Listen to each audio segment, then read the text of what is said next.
This is a workshop to talk about our health insurance benefits and costs.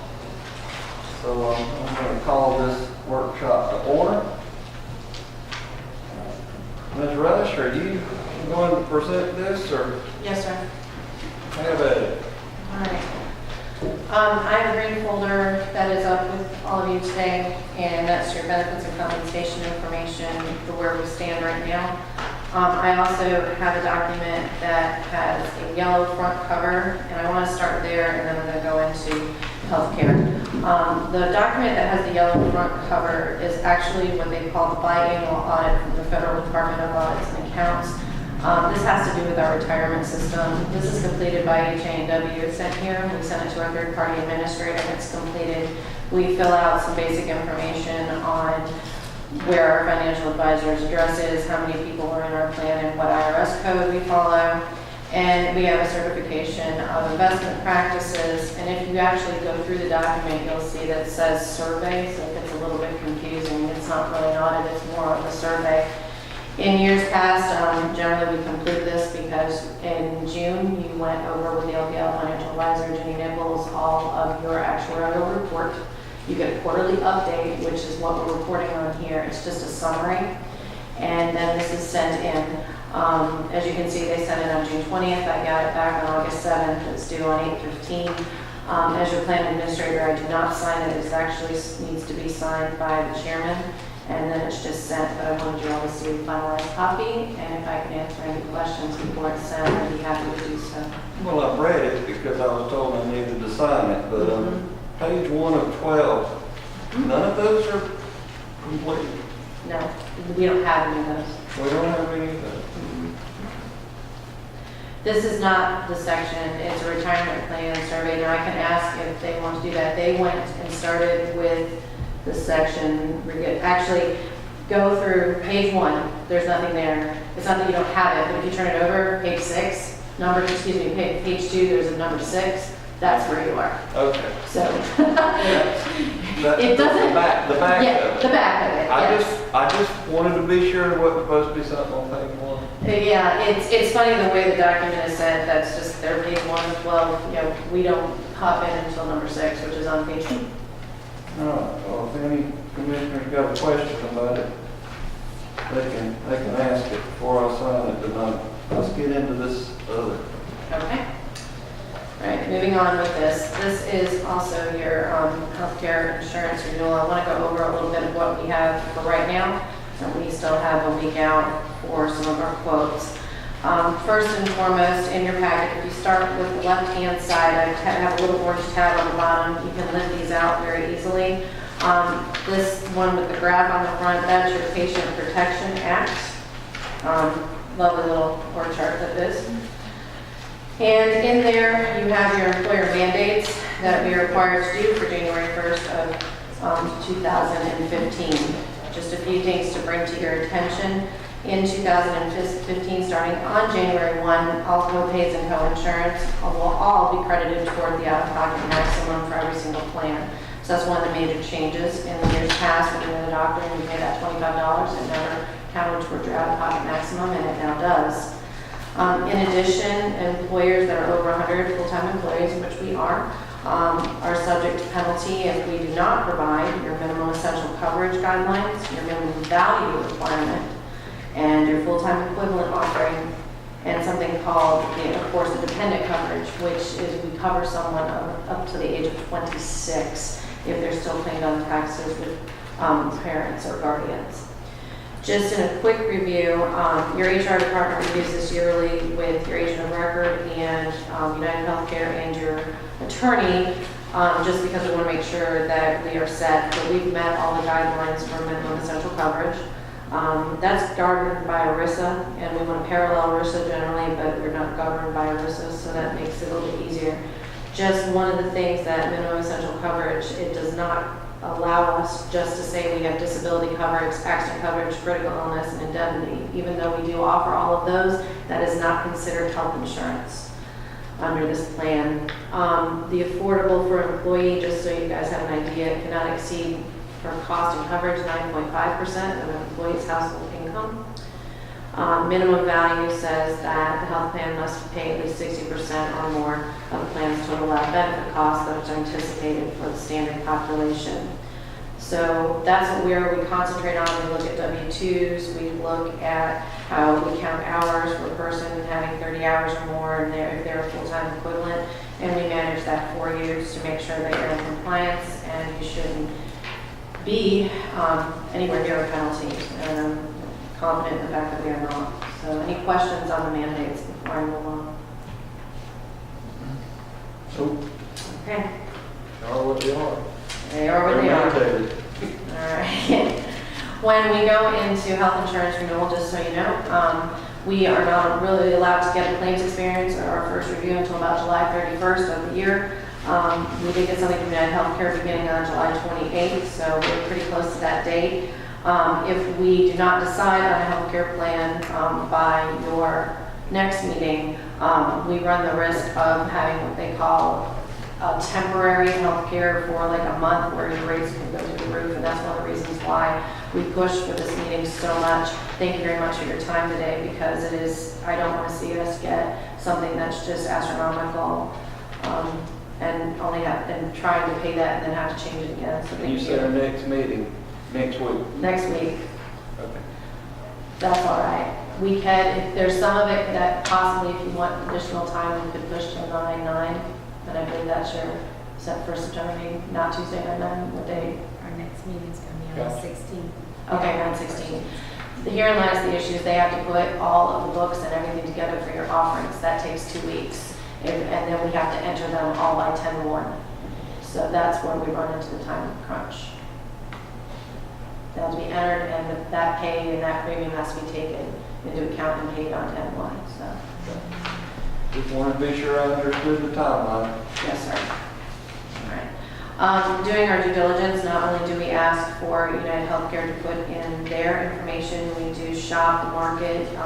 If we just feel that we could possibly can get something a little bit different. We did get a full decline from Blue Cross Blue Shield. They feel that that our claims experience and renewal is in line from United Healthcare, and they cannot do any better. We do have an answer from Humana. They will have information for us this Friday on 8/15. It's up to the board if they would like to see that information. My general thought is that we review it. If it does not meet our budget, then we won't be looking at it. If it does meet the budget constraints, then it's something we can look at on the next meeting. But that's up to you if you want to see it. Aetna does not really have networks here, so they generally don't even, the last 3 years they have declined to quote. You don't have the hospitals and everything. They're very, very big in your major metropolitan areas, and those are basically your choices. So that's where we sit so far. United Healthcare has given us 10 plans for you to review, and I've taken the liberty of kind of summarizing them for you. But if you go to the right side of your folder, you will see the full renewal from United Healthcare, which is right here. You can peruse that at your leisure. There are a few points in this renewal that I do want to bring up. On the first page, when you open it up, you will actually see what they call the financial exhibits for your medical. And this is the summary of the entire year. Prior period is last year, or our last period that we were in. And then this is the current period for this year through 2014, which will be ending 9/31 of 2014. If you take a look at that, you can see that we have increased in medical claims. We've also increased in our prescription claims. We have good years, we have bad years. This year was not extremely stellar in performance. We still have a 100% credibility factor, which is where we need to be. And then on the bottom, I have it highlighted. You'll start to see things like PPACA reinsurance fee, PPACA insurer fee. It's about 5%, adds 5% onto your renewal at this point, and those are required fees that have to be in every single renewal, doesn't matter what company. But we can tell you that the cost of that is 5%. So out of the gate, 5% is going to be going to the Patient Protection Act, and then we have whatever we do with premiums after that. Just to cover the mandate. Just to cover the mandates, yes, sir. If you look at the very bottom, I do have that highlighted, it says calculated renewal action. The original calculation by the underwriters was a 22.12% increase. They do have a suggested renewal action at 15.12% increase.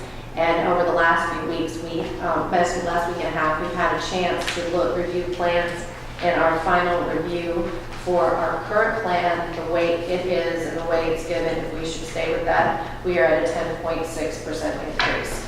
So that's where we stand as of today. We see a 10%, I don't see that. Okay, that's going to be on your next set of pages, Mr. Loper, and that's this right here. These are your most current options to the date of today. But that also reflects on this big sheet Yes, under sir. the renewal, the yellow Right. column. And I'm going to get into those in just a minute, but this is where my negotiation stands, and I'm going to be going into that in just a minute. And I just want to show you a few different things on your renewal and how your numbers are being generated, and then I'm going to go into your options. I have included with this, and they're highlighted on the top, a high dollar claim diagnosis report. You can actually see your top 7 claims, and if they're open, closed, ongoing, and the current cost. And that's part of where some of your increases are coming from. I've also included the premium claims incurred, the incurred but not reviewed section, and also the current claim expenses by the size of the payment. And you can see your percentages and where you're performing there. In addition, we have the premium versus claims incurred, and that sheet is, it shows, and I've highlighted for you on the bottom, where you have your current period performing, and we've used 82.3% of our premiums, and in our prior period, meaning the past year, not our current insurance year, at this time we were at 74.6. The bad part about negotiation is they can continually run your claims, and I can tell you in the last week and a half, we have moved from 82.3, we now sit at 88. So we are still trending above. So I'm hoping that claims do not continue to increase. I will say if you're not under 80%, there will be no revenue back to the county as far as a payback to premiums that had been paid. Last year we got that, it wasn't very much, it's a couple dollars per person. This year, because we're at 88, we will not see that come back. Just so you all know. And the rest of the presentation in this packet just has what their networks are and their portfolios, and you can peruse that at your leisure. And it's all their plans from Navigation, Choice Plus, and some different things. And I will be discussing that in a brief review for you when I go over the actual options that United Healthcare has sent us. But do you have any questions on the financial piece? I do have Gail here from United Healthcare. She may be able to answer something for you. Well, it looks like we've already narrowed it down to United Healthcare. Well, I don't have anything from Humana. Blue Cross Blue Shield decided to not bid, so I really don't have a lot to choose from. And as I said, if Humana comes in with something that you need to review that meets our budgetary requirements, we'll give it to you. Why did the Shield decide not to bid? They said that it's in your folder, and it says that they did not bid because they felt that the renewal is in line with the claims experience and they cannot do it better.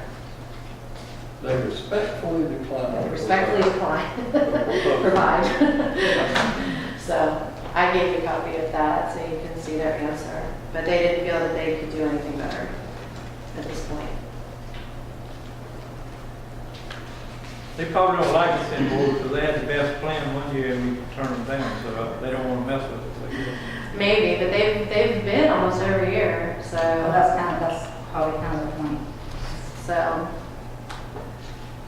one year they did a little bit better, some years they don't. It depends on when they can negotiate. It's getting harder and harder for the companies to negotiate. They have to stay within guidelines put forth by the Patient Protection Act, and what we used to negotiate in years past, we're not able to negotiate anymore. They are set packages and they stay the same. I'd love to say that the options that you're seeing today from United Healthcare that I'm going to go over with in a minute have some leeway, but they're really pretty much set. We've done as much negotiation as we can. And When you say we're trending at 88%, that's 88% of the premiums paid. we've used The 88% of our companies premiums pay paid. Yeah, and We have August and September yet to go.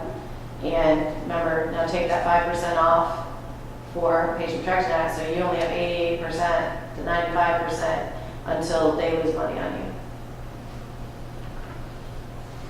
So it's 7% and is what we're hanging, and then we hit That's all why of it's those. cutting in the last meeting.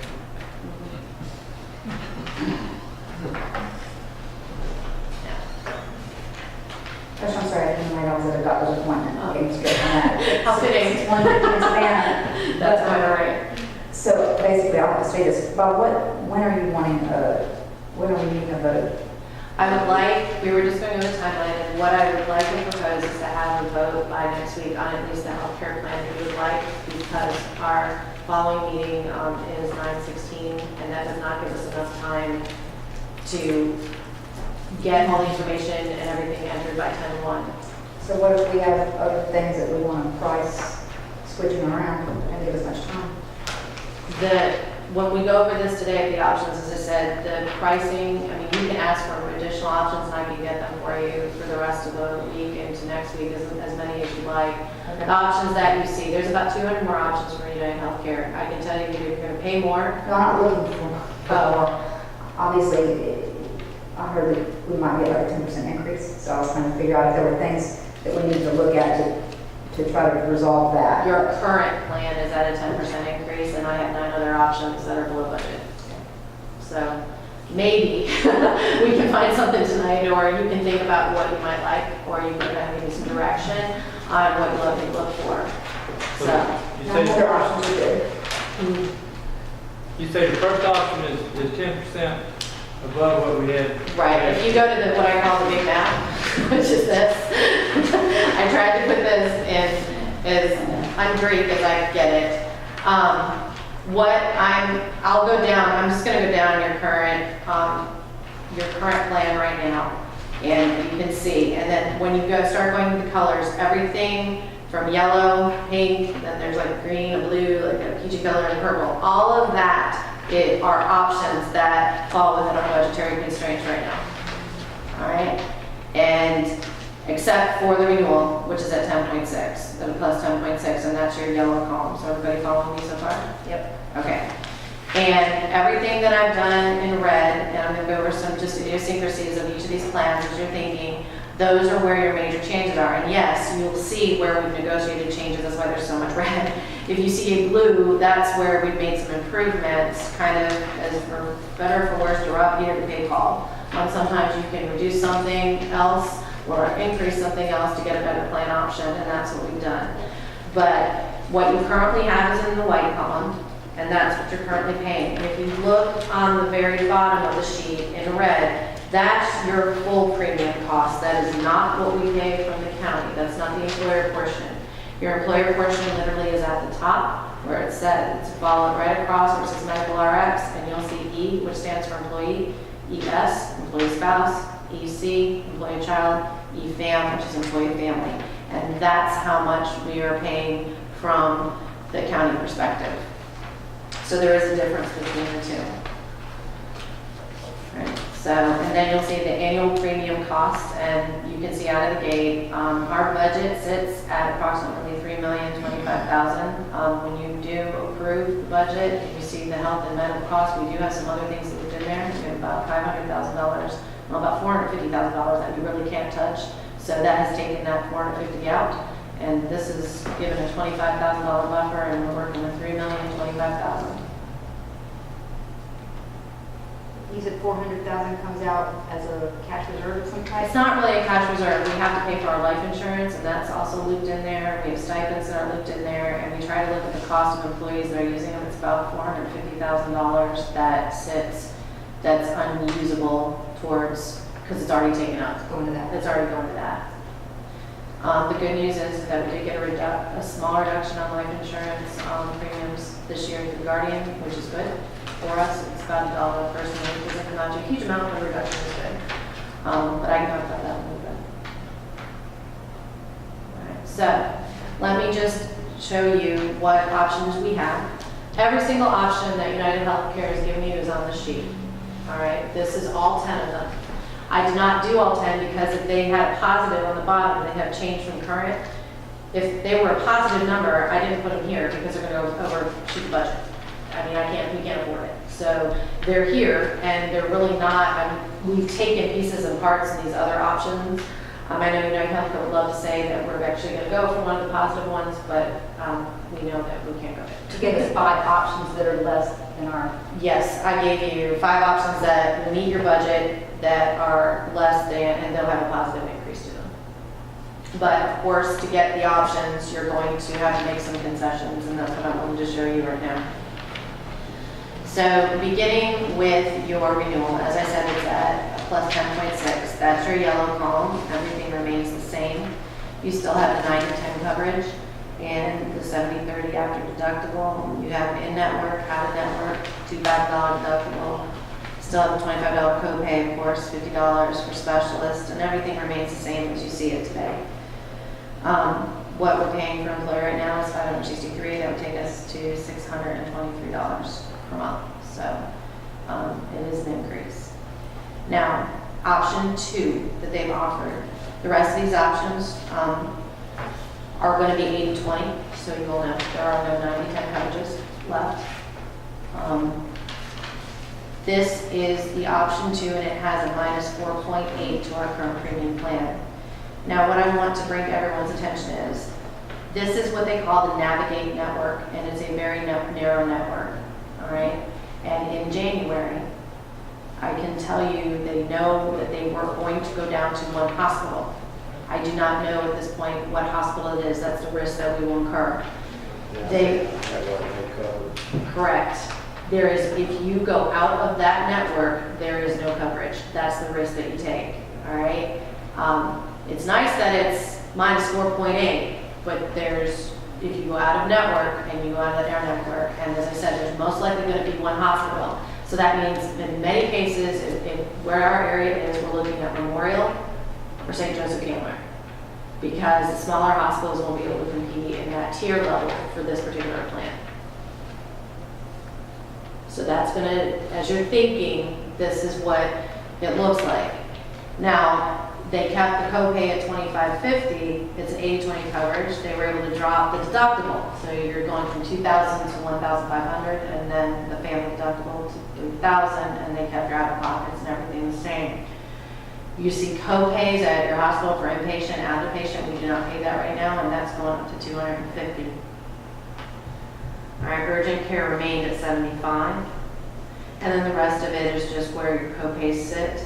But of course, it's all 80% of the deductibles. So that's the major piece on the Navigate network that you need to consider. Now, going into option 3 and option 4, these networks are HMOs, and they both have what they call a negative 2.5 to our renewal or a negative 7.2 to our renewal. They require a mandatory primary care provider. So if you do not have one, the days of not having, just going to the doctor you want to, no. You have to have a mandatory primary care provider, and then the referrals come from there.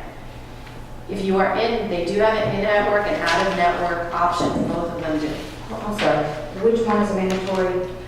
Options 3 and options 4.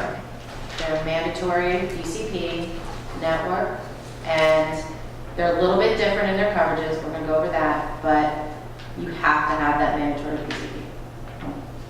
That can often be a huge negative. And those come from a select group, Yes. That can often be a huge negative. Larry? Right, the 2 is the navigate, only 3 and 4 are not navigate. Correct. Okay. So Yeah.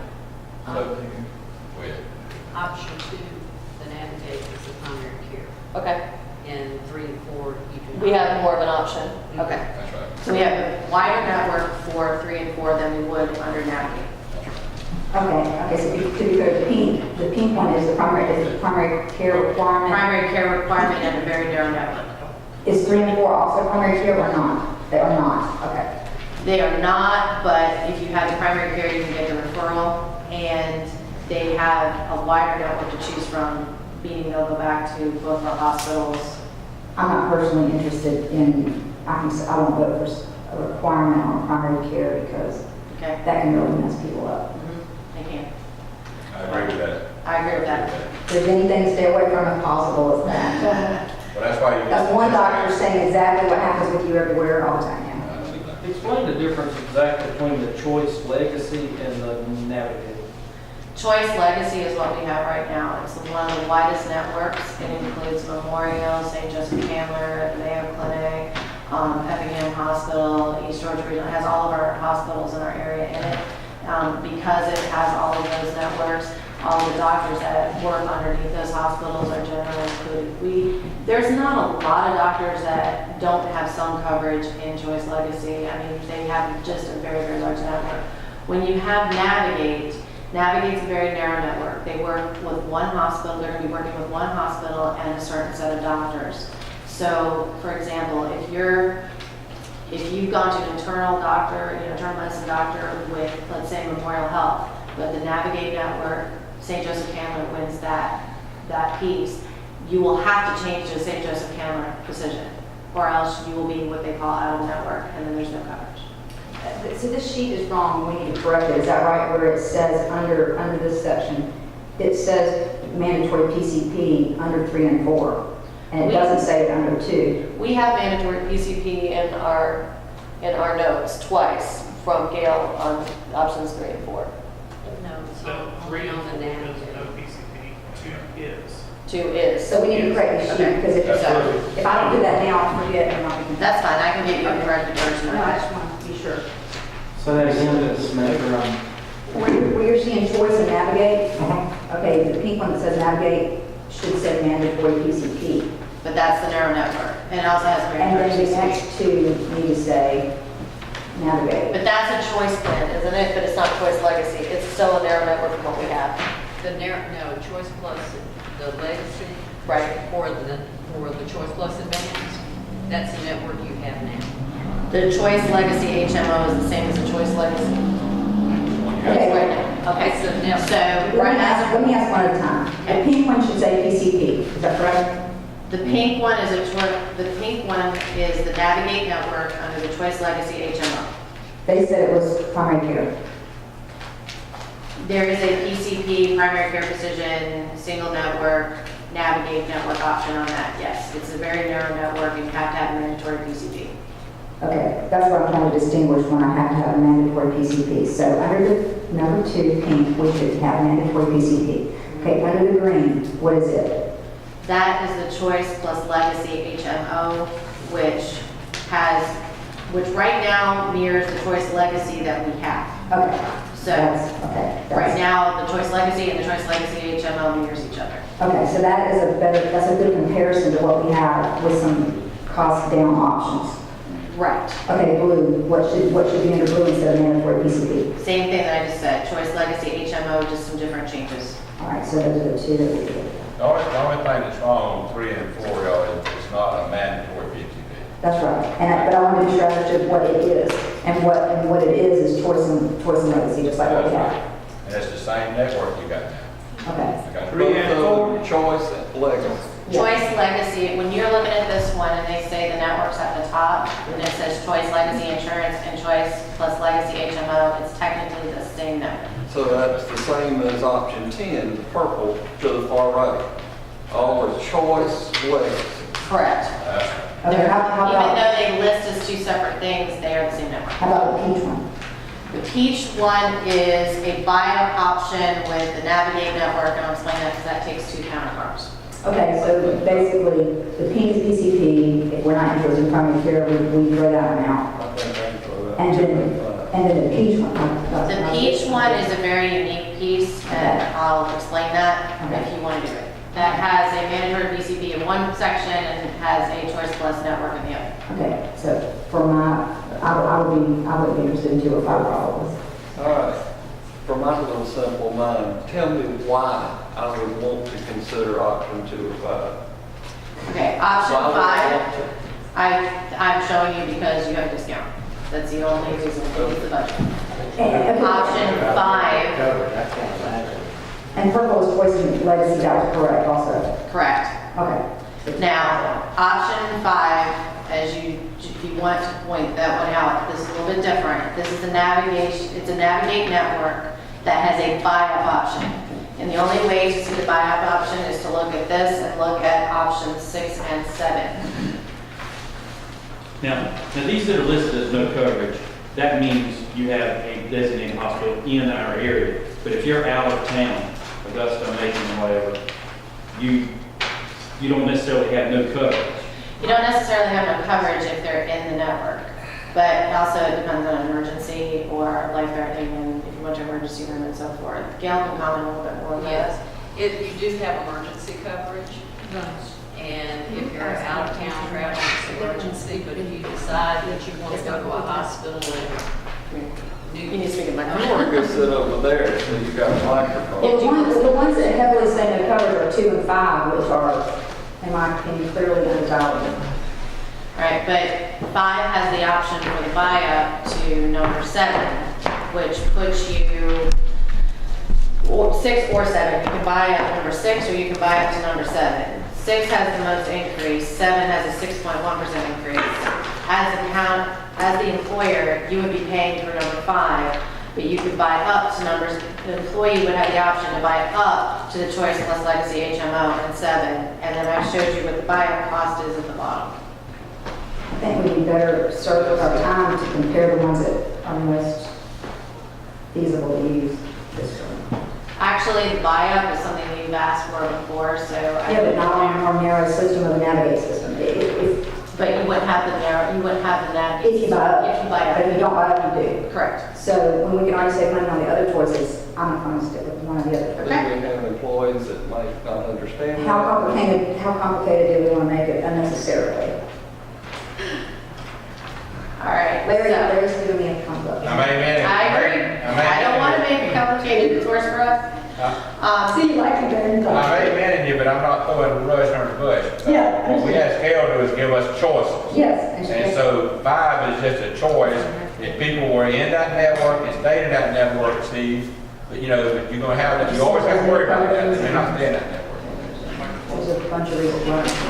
Now, I do want to comment on options 3 and 4 since you're looking so closely at those. Your copay is going up to 30. In option 3, your specialist copay goes from $50 to $90. All right. If you choose a premier provider as a specialist, you have the option to potentially go to 60. Premier providers are on a set list and are generally in your tier 1 hospitals. Your tier 1 hospitals are Memorial and St. Joseph Healer. All right. Effingham does not come up in tier 1 in any category, and they are tier 2, just so you know. That's in 3 and 4. How about 10? 10 is a different piece. 10, you have a $30 copay, and you have a specialist copay of $75. and that doesn't require a network. Correct. But that's choice and legacy also. Correct. That's PCP, and it's choice and legacy like you have. Where does that hospital fall on that? Pardon me? Still a few. Is it a tier 2 still? No, it'll continue to be a tier 2. Effingham is a tier 2. In all of them? Okay. Every single one of them. Okay. Let me, if I can, Mr. Chairman, what's your name? Okay. I'm sorry, y'all, I drew blanks, I apologize. Gail, please forgive me. Gail, will you take 30 seconds and explain what tier 1 and tier 2 hospitals are? I do not want this to be like, we're beating up the Effingham Hospital, I want No. to be crystal clear on that. But I do want y'all to know what difference in tier 1 and tier 2 hospitals are. Gail, will you take a second to explain that? When we look at hospitals like this and tier 1 or tier 2, it's not just cost. We are looking at efficiency, what the hospitals have to offer, what we can do with those hospitals. They become tier 1, what they provide in services, and then of course the costs are in there also. Some of your smaller hospitals unfortunately charge more than the larger hospitals. So we get those hospitals in the network so that they will be, as you can tell with the Choice Plus plan that you have now, it's the same network that you would have with this, with the Choice Plus Advance. And So the tier 2 thing, is that something we're already dealing with right now? Oh, yeah, they're tier 2, but what happens on the, if you're looking at what our pricing is The now. Choice Plus Advanced, either 3 or 4. Mhm. You have outpatient, if you look, let's look at option 3. And this is Choice Plus Advanced. Okay. You'll see your PCP is a $30 copay. Your specialist is $90, unless you use a premium designated specialist provider. You can find those right now. If you go into the website and you're looking for primary care, they'll come up first. Not primary care only, but it's specialists. And you can look to see which ones are tier 1. They have gone through accreditation, and it's not United Healthcare's accreditation. It is the specialty that they're in. Have they done all of the requirements and everything, and we make them premium designated?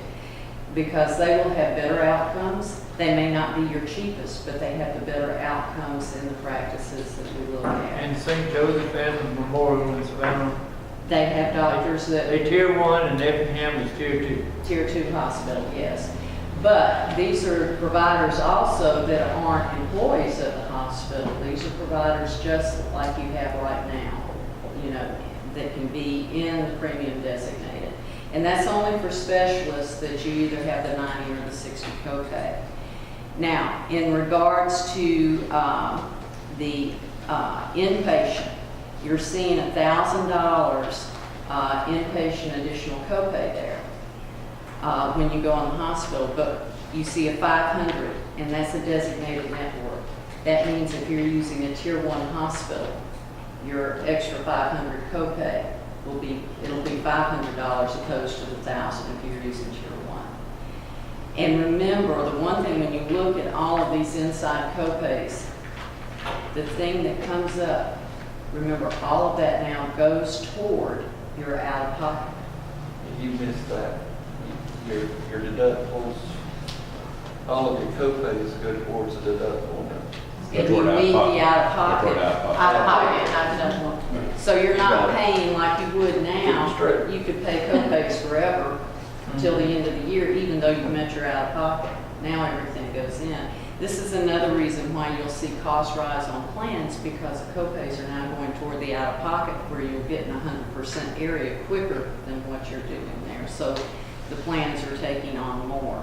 And trying to look at this quickly, it looks like to me, if we were to not want to go with an increase and stay with what we have, that according to this, the way to have the next best one with the closest reduction, where they're affected the least, is option 3. And there's actually a couple of benefits on there where their annual deductible improves. Is that right? Right. Well, that is the Choice Plus Advanced. No, I don't agree with her Option assessment. 4. Okay. If you're looking for what your current plan is now, Yep. where you don't have any of these inside limits or anything like that. I'm looking for what is the Closest what is thing. the closest thing to get to with the least pain? Ten. Okay, okay. Okay. All right, that's all I need. Yeah, because they're, what Gail run over on her time, she got mad at me, but I couldn't remember her name, I'm sure. The tier 1 hospitals, hospitals are being graded now. That's been part of the Affordable Care Act been going on, right up front. And that's a good thing and a bad thing. Y'all know I live in Metter, and these small town hospitals, it's hard for them to compete with the St. Joe County and Memorial and all. But, that's probably where it's headed. So if you choose one of these options in here that has a separate copay, which is like 3 and 4, you're going, instead of paying 1,000 copay if they're tier 1, you're only going to pay 500. But y'all currently don't have that separate copay. I'm talking about admitted to the hospital or outpatient. Okay, you have a deductible, but you don't have a separate copay. Okay. And 3 and 4 plans do have that, so that's why I was talking about that. My opinion, Gail, please correct me, and Russ, please correct me. I think the closest thing to what you have now is option 10. Okay. It is the closest. And the rates are Oh, right. I see the rate is almost identical to where we are right now. It's like That's a couple of dollars different. It That's is right. a couple dollars different. We will see a raise in the price of our pharmacy, but it's not much, it's That's $5. That's right. And You your have copay the is increase, $5, the increase in base copay is 25, specialist copay is, base copay is 5, specialist copay is 25, and of course we drop to the 80/20 coverage, but we keep the deductible at 2,000, and we don't get an concession there. And But the 2,000, 4,000, and then out of network, 4,000, 8,000, out of pocket goes to 6,000, 12,000 in network, so it's similar. What is But it a 80/20? Yes. all these are 80/20. Okay, because it doesn't say that at the top, so I'm with 80/20. 80/20 and What is it? 80/20 in network. Well, okay, that, Yeah. okay. But at the top sheet where it shows comparable services, all the others. Well, y'all need to educate me again. Option 4. If I go to option 4, what am I giving up over option 10? What you have there are more the inside copays that you were, if you look at that, you notice that you got the 30 and the 90 for a specialist on option 4, but a 60 for a premium specialist. I know it, but my medications are less. Mhm. Looks to me like instead of a $200 copay at an emergency room, I'm $350. Other than that, I'm not so sure. Somebody's gonna have to sell me on the fact that I can save 7% for the difference between 10 and 12. And you do have an outpatient $500 copay for if you go outpatient to surgery to the hospital if you're going there. There is a blank section, and we had a clarification piece that we were able to do, which we just clarified a second, just before we came in. There is definitely an inpatient, outpatient, and major diagnostic charge, and it's the exact same as option 3. We're gonna add that into your option 4, just so you're aware. It will be the exact same. You follow Mr. Kessler? You follow what you're saying? No. All right. Okay, On option 3, go down about third of the page or whatever, and go to your left-hand side, which says hospital copay, Right, or inpatient, outpatient. right, Our plan 3 shows 1,500, right, and then 500, 500. right. Plan 4 has those same things. Oh, it's Yeah. without. Right. We had to Thank you. clarify that before. Because without that there, I couldn't 7%. And I wanted to agree. clarify it was not, or if it was or was not What are these working there. percentages compared to? Are they, because he pointed out, just calculating something, they don't, the percentage of, the increase compared to the budget. Yeah, 'cause when you're saying our current one is 10.6, Yeah. it's calculated. I just don't know your percentages of what the increase is or decrease. I'm not sure, I'm not getting, unless I'm looking at the wrong numbers. Okay, 10.6 is over your current cost of premiums, which is on the bottom. So your 10% is coming in from the ones on the I bottom. think a total. See one the category. red on the bottom? Those are the total premiums. That doesn't go to the formula. Okay, I was comparing it to the Right. budget number that's on that. Yeah, this is what we will pay out of the budget, but it won't be, it's 10% over the premium cost, but we don't pay all the premium. Does that make sense? Yes. Okay. Yes. That's always a confusing loop. What is the deductible on the purple one? 10? 2,000. Which is what your plan is now. Yeah, it's 2,000 and 4,000 family, and it's exactly the same as it is right now. Okay, so they're all that? 3, 4, 5, and Yeah, 3 is actually 1,500 and 3,000. Yeah, 4 is 2,000 and 1,000. Okay, so to make it simple, option 10, the purple one, what are we giving up from where we are now? You have slightly higher co-pays. Like I said, you went up by $5 for regular, $75 to $25 for specialist. You're dropping to 80/20. Your out-of-pocket maximum has gone up a little bit. Right now, you're sitting at 4,000, 8,000, and you're going to 6,000, 12,000. Your pharmacy is going up by $5 per tier.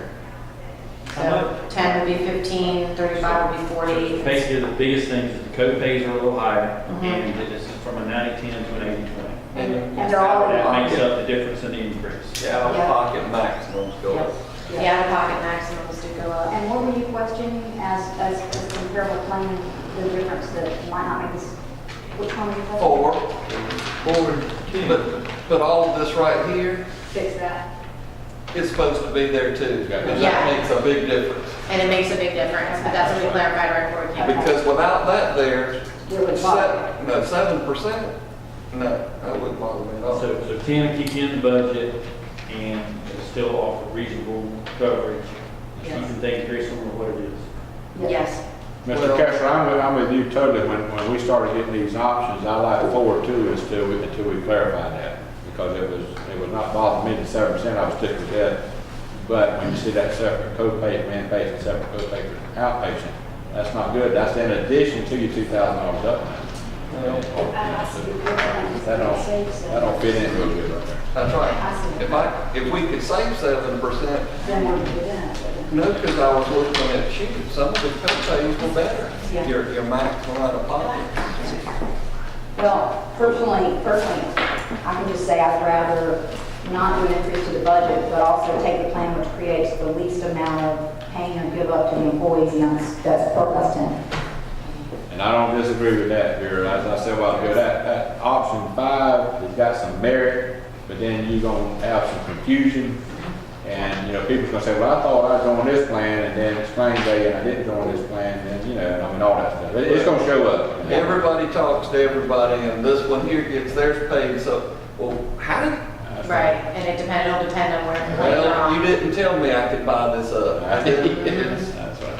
It's a lot of management on our point, and it's very difficult to understand. It could cost us more for the in-house management of it than what we would say. Yeah, I agree. Well, most people in America are on an 80-20 plan, and frankly, I mean, that was a cushion that we had back again, as things are changing, Right. that will get us there. That's right. That's right. And the important thing, one last thing, the important thing to remember is those co-pays that you continue to pay now, even though you've satisfied your deductible and your out-of-pocket's already been satisfied, those co-pays will accumulate toward your out-of-pocket, which means that you'll get in the 100% area quickly and you won't be paying co-pays anymore. And people could save a good deal of money out of pocket by that. Oh, you care, every time you pay the copay, that would deduct from your out of your pocket. Then the percentage of payouts just gonna rise, and then the premiums are gonna rise, and And we're trying to, find the happy medium there. It's tough. It really is. clarify for me, and goes back to something Larry and I talked about before. Whatever people spend since our policy renews October 1st, right?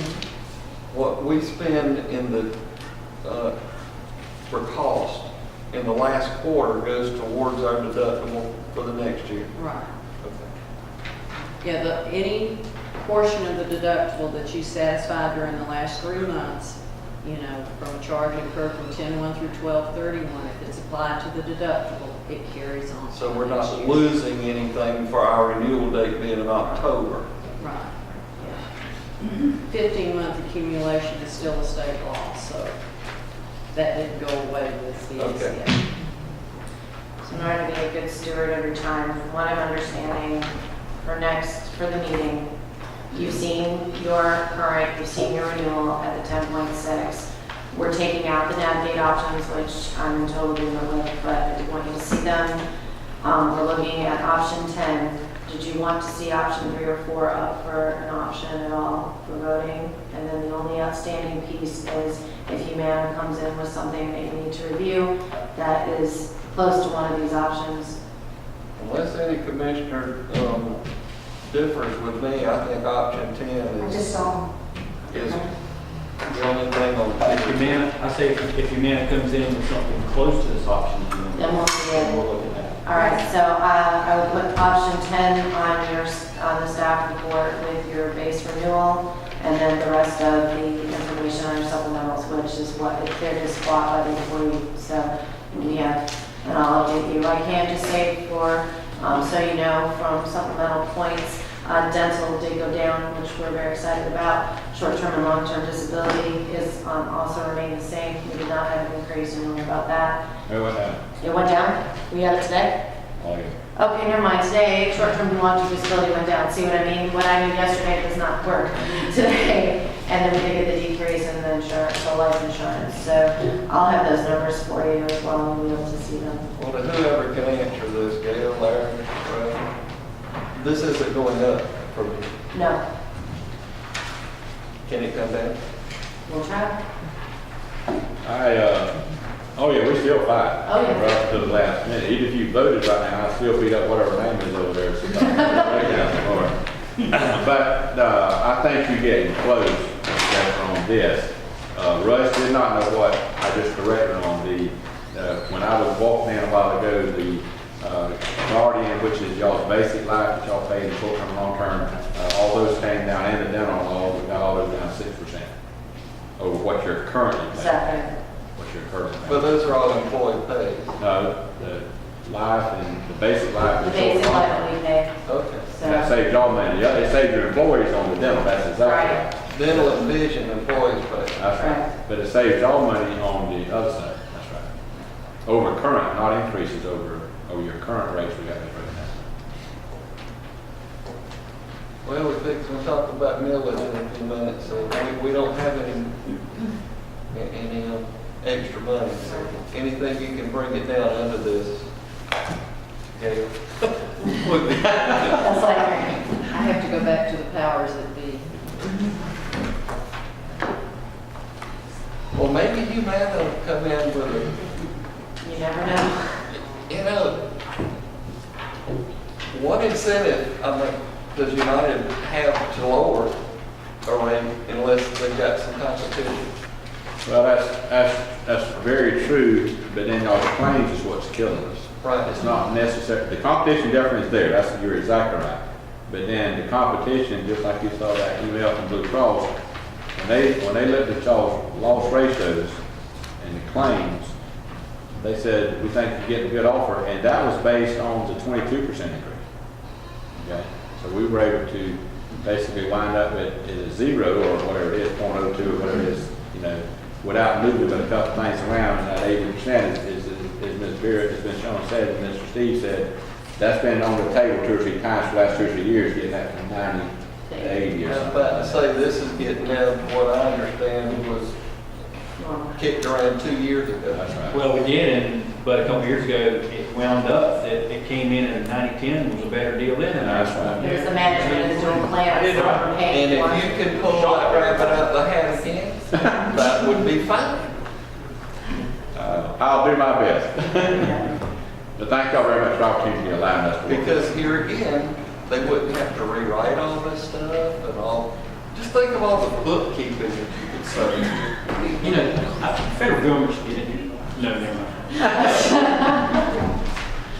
Any other questions before? Thank you, Commissioner. I'm a lot of stuff in a short period of time. though. Yes. Thank y'all. Thank you. This is a lot of work and a lot of effort on staff and on the insurance companies, so. No, it's- We appreciate it. I'm- Certainly,